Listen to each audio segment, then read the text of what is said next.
బడుగు బలహీన వర్గాల అభ్యున్నతి కేవలం ప్రభుత్వ బాధ్యత మాత్రమే కాదని కుల సంఘాలు కూడా తమ వర్గాల సంక్షేమం అభివృద్ధికి బాధ్యతగా పనిచేయాలని తెలంగాణ రాష్ట్ర పెరిక సంఘం అధ్యక్షుడు డాక్టర్ గటిక విజయ్ కుమార్ పిలుపునిచ్చారు. సిద్దిపేట జిల్లా పెరిక కుల సంఘం సమావేశం జిల్లా అధ్యక్షుడు పిన్నన్ని రాధాకృష్ణ అధ్యక్షతన జరిగింది.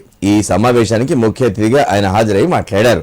ప్రభుత్వం బీసీ సంక్షేమ శాఖ ద్వారా అనేక సంక్షేమ కార్యక్రమాలు అమలు చేస్తున్నప్పటికీ అవి క్షేత్రస్థాయిలో అర్హులైన లబ్ధిదారులకు పూర్తి స్థాయిలో చేరడం లేదన్నారు.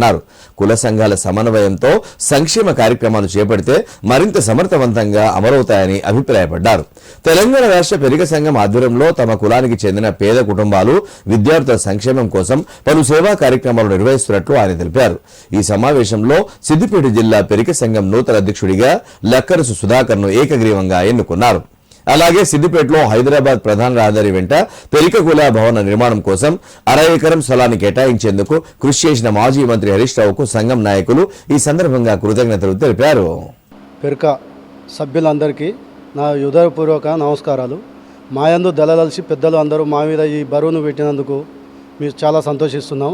ఇక్కడ నుండి ఎలాంటి భేదాలు విచారాలు పోకుండా అందరినీ కలుపుకొని మన సంఘాన్ని పెద్ద ఎత్తున తీసుకుపోదామని కృషి చేస్తామని చూస్తున్నాం. పేట కుల బంధువులందరికీ నా నమస్కారం.